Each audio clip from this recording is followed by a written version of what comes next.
프랑스의 빅클럽인 PSG는 드디어 갈티에 감독을 해임하고 엔리케를 새로운 감독으로 선임했습니다. 이건 오피셜로 발표가 난 상황입니다.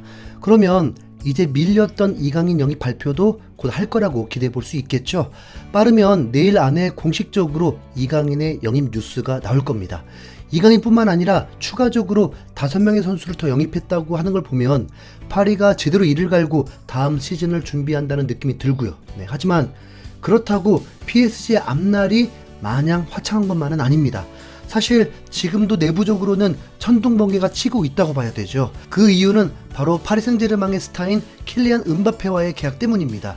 지난 6월 프랑스 매체인 레키프는 음바페는 본인에게 주어진 2025년 6월까지의 계약 연장 옵션을 사용하지 않을 것이라면서 음바페가 2024년을 끝으로 파리를 떠날 거라고 보도했는데요. 이때부터 PSG의 발등에는 제대로 불이 떨어져 버린 겁니다. 올여름에 음바페를 팔지 못한다면 결국 내년에는 이적료를 한 푼도 못 받고 공짜로 다른 팀에 내줘야 하니까요. 파리가 음바페를 다른 팀으로 이적시키면 얼마 정도를 버는지 궁금하실 수 있는데 2년 전 여름에 레알 마드리드에서 음바페를 영입하기 위해 제시했던 이적료가 무려 1억 8천만 유로였습니다. 하나로는 2,550억에 달하는 금액이죠. 그러나 파리 생제르맹은 문부부답으로 이 엄청난 제안을 거절했습니다. 당시 프랑스 르 파리지앵의 보도를 보면 PSG가 음바페의 이적료를 원했던 금액은 2억 2천만 유로에 달한다고 하네요. 현재 환율로 3,116억 원 정도 됩니다. 이렇게 보면 정말 말도 안 되는 결코 지불할 수 없는 금액처럼 보이지만 음바페가 모나코에서 PSG로 이적할 때 이미 1억 8천만 유로의 가격으로 축구 역사상 두 번째로 비싸게 이적했습니다. 참고로 1위 역시 PSG 선수인데 네이마르가 바르셀로나에서 이적할 때 2억 2,200만 유로를 지출했습니다. 현재 음바페는 기량에도 발전해서 그동안 리그 우승만 5번을 했고 월드컵에서는 우승 1회, 준우승 1회로 어마어마한 커리어를 쌓았습니다. 개인 수상도 월드컵 득점왕에 리그에서도 5년 연속 득점왕을 했으니까 그야말로 최고의 공격수이기도 하고요. 그러면 3천억 쓸만합니다. 그러니까 레알이 2,500억을 불러도 전혀 흔들림이 없었던 거죠. 잘해야 본전치기였으니까요. 레알 이적설이 매우 유력했던 당시에 프랑스의 마크롱 대통령까지 나서서 간곡하게 음바페를 붙잡았고 결국 음바페는 계약 연장 옵션이 포함된 2년 재계약을 하게 됐습니다. 그리고 그 후로 2년이 흘렀는데요. 음바페는 AFP 통신에 직접 공식 성명을 보내면서 자신은 재계약을 할 생각이 없다고 명확하게 의사를 밝혔습니다. 로마노 기자가 이를 취재했는데 나는 PSG와 계약 연장에 대해 논의한 적이 결코 없다. 보드진들은 2022년 7월 15일부터 내가 계약을 연장하지 않을 거라는 걸 알았다라면서 자신이 구단에게 보낸 서류는 그 사실을 확인하기 위함이었을 뿐 선전포고 같은 게 아니라고 해명했습니다.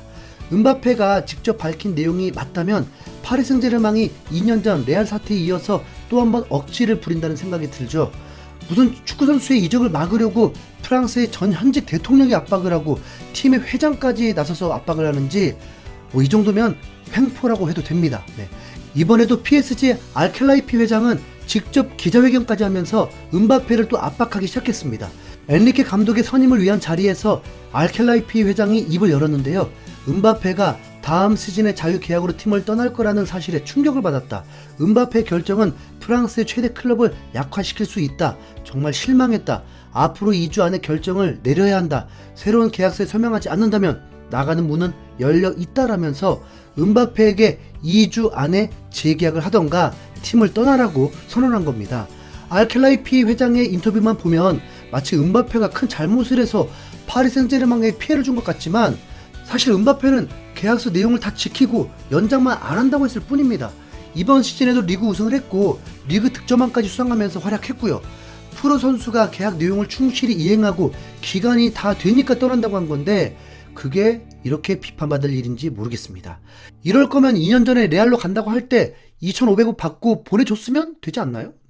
이제와 다시 발등에 불이 떨어지니 또 외부적으로 선수를 압박하려고 하는 게 솔직히 좋게만 보이진 않습니다. 개인적으로는 이강인이 합류하니까 이강인과 음바페의 조합을 많이 기대했는데 이런 분위기라면 음바페와 경기를 못하고 네이마르와만 호흡을 맞춰야 됩니다. 하지만 과연 파리가 원하는 것처럼 3천억 넘게 주고 음바페를 살 수 있는 자금력 넘치는 구단은 거의 없습니다. 이번에도 아마 레알 마드리드가 가장 유력한 구매자일 텐데 벤제마가 사우디로 이적을 하면서 확실히 스트라이커 자리가 비긴 했네요. 네. 그러나 레알의 페레즈 회장은 음바페를 영입하려는 생각은 여전히 있지만 그게 올해 여름은 아니라고 밝혔습니다. 계약 기간이 1년밖에 안 남은 선수를 미쳤습니까? 3천억 주고 사게. 네. 그래서 1년 남은 케인 이적료도 아까워서 안 산 건데요. 네. 로마노 기자의 정보에 따르면 음바페와 페레즈가 이미 구두로 2024년 여름에 이적하기로 약속했다는 의미심장한 내용도 있습니다. 이러면 음바페가 했던 말도 다 맞죠. 네. 이미 2022년에 레알 이적이 틀어지고 그때부터 페레즈 회장과 교감하면서 2024년에 이적하기로 약속을 했다면 AFP 통신에 보낸 성명 내용도 맞고 계약 연장 없이 내년에 떠난다는 것도 맞고요. 네. 오히려 PSG라는 거대 구단이 음바페를 잡기 위해 억지를 쓰는 겁니다. 그리고 이번에도 마크롱 대통령은 현재 언론을 통해서 음바페가 잔류하도록 노력하겠다는 인터뷰를 했습니다. 자, 음바페와 비슷하지만 정반대도인 게 바로 토트넘의 케인입니다. 최근 케인은 미넨과 이적설이 돌면서 올 여름에 팀을 떠나기를 원한다고 하는데 반대로 회장인 레비가 고집을 부리면서 어떻게든 이적을 막으려고 하는 상황이죠. 어떻게 보면 레비가 더 지독합니다. 음바페는 2018년에 모나코에서 이적해서 파리에 소속된 건 5년밖에 안 되는데요. 케인은 토트넘 유소년 팀부터 시작해서 20년째 구단에 충성하고 있는 완전 성골 프랜차이즈 스타입니다. 그런데 그 20년 동안 토트넘에서는 단 한 번도 메이저 대회 우승을 못했습니다. 그리고 이번에는 리그 8위를 하면서 유럽 대항전 진출이 아예 막혀버렸으니 충분히 떠날 생각이 들만하죠. 마침 계약 기간도 1년 남았으니까 이번에 이적료를 두둑히 안겨주고 떠나는 게 케인 입장에서는 마지막까지 팀에게 도움을 주려는 걸 수도 있고요. 하지만 레비는 오히려 이 상황에 분노를 터뜨렸다는 말이 들립니다. 독일 빌티지가 보도한 기자 제목은 토트넘 구단주가 열받은 이유, 미넨이 피를 흘리기를 원하는 케인의 보스인데, 이는 레비 회장이 케인 이적설에 화가 나서 미넨을 향해 분노하고 있다는 내용입니다. 20년 동안 무관에 지친 선수가 전성기가 끝나기 전에 우승을 하고 싶어서 같은 리그 경쟁팀도 아닌 해외팀으로 비싸게 이적하려고 하는 상황인데 이게 레비가 화낼 상황 맞나요? 네. 인간적으로 케인에게 미안해서라도 좋게 웃으면서 보내줄 수 있을 텐데 여러 명장들 다 불러다가 실패하고 선수 영입도 대부분 실패해놓고 케인이 떠난다니까 분노를 한다? 레비가 지금 하는 짓을 보면 손흥민이 다른 팀으로 이적한다고 해도 이 악물고 방해하려고 할 게 뻔한데요. 제발 구단 회장들이 나서서 설치지 말고 선수들이 행복하게 축구하길 바랍니다. 음바페와 케인의 이적설로 인해서 이강인과 손흥민이 흔들리지 않기를 간곡하게 바랄 뿐입니다. 이상 흰수염고래였습니다.